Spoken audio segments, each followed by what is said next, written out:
Temps de retrouver Adrien Gindre pour son interview avec aujourd'hui Marie-Lise Léon, la secrétaire générale de la CFDT. Et vous allez notamment évoquer avec votre invité la réforme de l'assurance chômage. Bonjour Marie-Lise Léon. Bonjour. Effectivement, vous êtes à la tête du premier syndicat de France et c'est votre première interview depuis les annonces de Gabriel Attal sur TF1. Cette réforme souhaitée de l'assurance chômage avec pourquoi pas, dit-il, une baisse de la durée d'indemnisation. Est-ce que vous êtes prête à en discuter ? Alors, moi, la première question que je pose au Premier ministre, c'est une réforme pour quoi faire ?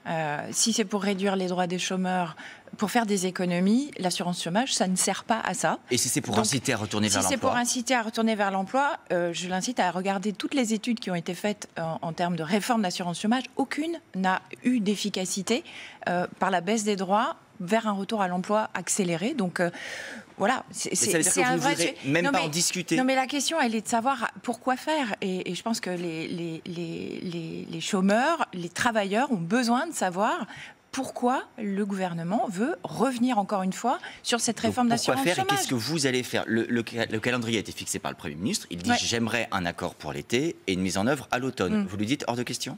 Moi, je ne prends aucune décision de cette nature sans savoir qu'est-ce qui est attendu et pourquoi faire une réforme de l'assurance chômage. Est-ce que vous avez parlé avec le gouvernement ? Est-ce que vous avez eu des échanges avec le Premier ministre ou la ministre du Travail ? Alors, à ce stade, j'ai eu un échange avec la ministre du Travail qui nous a dit qu'elle nous laissait le temps de finir la négociation puisqu'il y en a quand même une. En cours. Voilà, parce que là, on parle encore d'une énième réforme de l'assurance chômage. On a une réforme fin 2023 qui a été négociée par les organisations syndicales et patronales qui permet d'améliorer les droits de certains chômeurs, notamment les plus jeunes, pour qu'ils puissent accéder au régime d'assurance chômage rapidement. Donc, on va nous laisser, elle nous a dit, on vous laisse terminer de négocier.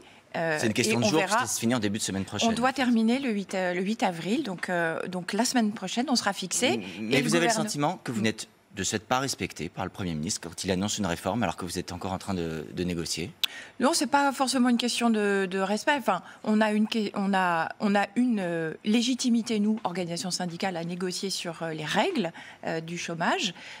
On est en train de négocier, on va nous laisser terminer. Et donc, on vous laisse terminer. Voilà, je pense qu'on a besoin d'y voir un peu plus clair sur c'est quoi les objectifs et quelle est vers où veut aller le gouvernement. Si c'est le plein emploi, il ne faut pas s'attaquer aux droits des chômeurs. Est-ce que vous acceptez malgré tout l'idée que dans cette conjoncture très particulière, il puisse être demandé des efforts aux salariés, aux chômeurs ? Il y a une autre proposition qui a été évoquée par le ministre de l'économie il y a quelques jours chez nos confrères de Ouest France, allonger le délai de carence en cas d'arrêt maladie, c'est-à-dire les jours pendant lesquels, en théorie, on n'est pas indemnisé. Est-ce que là, vous dites, oui, d'accord, on peut regarder pour un effort des salariés ? Moi, je suis prête à regarder si ce n'est pas pour faire du bricolage. La question des finances publiques est un sujet sérieux, c'est un sujet réel. Vous acceptez l'idée qu'il faut rétablir les finances publiques ?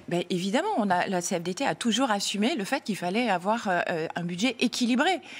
La question, quand je dis qu'il ne faut pas de bricolage, c'est qu'on a déjà des pistes qui sont avancées et la question des efforts, ils ne sont ciblés que sur les travailleurs et les agents Mais des fonctions publiques. vous nous dites que les salariés ne doivent pas faire d'efforts ? Non, je ne dis pas ça. Je dis que les efforts doivent être partagés et qu'aujourd'hui, le gouvernement, avant même d'avoir une vision claire des économies qu'il faut faire sur les dépenses et des recettes supplémentaires qui pourraient être recherchées.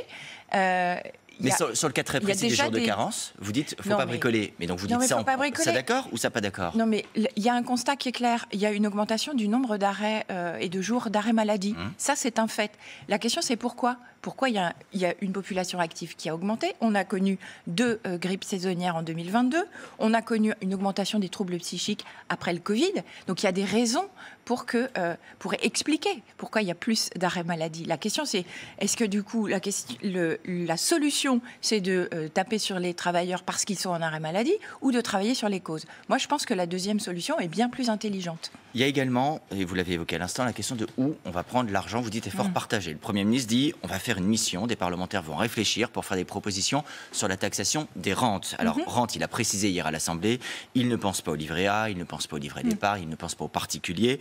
Il donne toujours l'exemple de la taxation des énergéticiens qui a été réalisée sur l'année écoulée. Est-ce que là, vous voyez une piste à Oui, creuser. ça peut être une bonne piste. Moi, je pense qu'il faut que le gouvernement sorte du dogme du fait qu'il ne faut pas toucher aux recettes, à des nouvelles recettes. Si on veut un effort partagé, il faut que tout le monde y contribue. Et est-ce que où voyez-vous des rentes? Quand on dit qu'il faut taxer les rentes, vous les voyez où?